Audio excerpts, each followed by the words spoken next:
Welcome to the lesson on multiplying and dividing decimals. In today's lesson, we will take a look at how we can carefully perform these operations with numbers with decimals and do them correctly. By definition, decimals can be multiplied and divided carefully with regards to the decimal place, that is, making sure we keep that in line. Many times, we can use basic number sense to help us solve these problems. Let's take 2.34 times 4.88. I take each number and think about what it's between. 2.34 is between 2, greater than 2, and less than 3. 4.88 is greater than 4, but less than 5.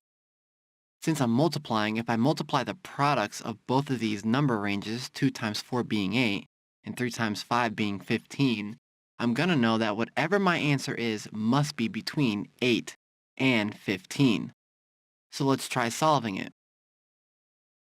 If I set up the problem, I first can ignore the decimal and not let it necessarily confuse us or lead us into a way to get the answer wrong.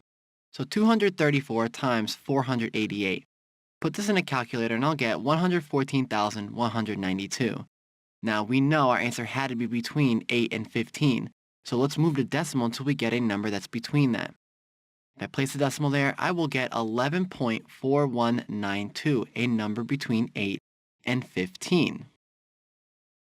There's another way to do this, and I can do this by counting decimals.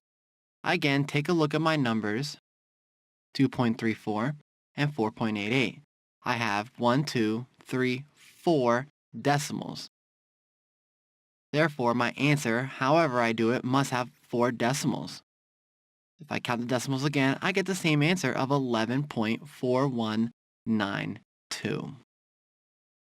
When it comes to dividing decimals, much of the same rules can be followed. Let's say I'd like to divide 0.88 by 0.16. I can first start by considering the decimals and setting up my long division bar. So I have 0.16 on the outside, 0.88 on the other. To make things easy, I can simply treat the decimals as if they were making these numbers whole, so I move them both over to one side. So now I have 88 divided by 16. Well, 16 goes into 88 5 times, and when I multiply, I get an 80. So 88 minus 80 is going to give me 8. And now I must, as I bring down a 0, I get 16 going into 85 times, and I get no remainder. But since I had to bring down 1 0, I must put a decimal right between those two 5s, giving me a final answer of 5.5. Sometimes, however, we get what we could informally call bad decimals. Sometimes decimals do not end and they repeat. Even after doing the division, we don't get a number that ends, even with a remainder. Sometimes our decimals do not repeat, but never end or are too long to compute by hand. Even with calculators, these numbers are far beyond what we're able to feasibly put on paper. Let's take a look at some basic examples. An easy one might be 3 divided by 10. I know 3 goes into 10 3 times. As I times 3 by 3, I will get a 9. The 10 divided by the 9 is going to give me a 1. And bringing down more zeros will simply give me more 10s, more 3s. So essentially the problem goes on forever, giving me 3.333. We would call 3.3 repeated. We accept that as an answer, but we know it's something that will never end. 7 divided by 25 will see the same thing. 7 goes into 25 3 times. Bring down zeros.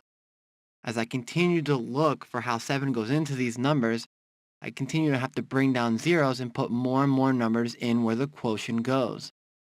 Ultimately, this problem will never actually terminate and will never be able to, at least by hand, figure out what the exact answer is. In this case, it's much easier to represent it in other ways. A very strong connection is made between multiplying and dividing decimals when it comes to investing money and how money grows, and also when we're thinking about multiplying different measurements, and how overall it can improve our ability to handle all math problems.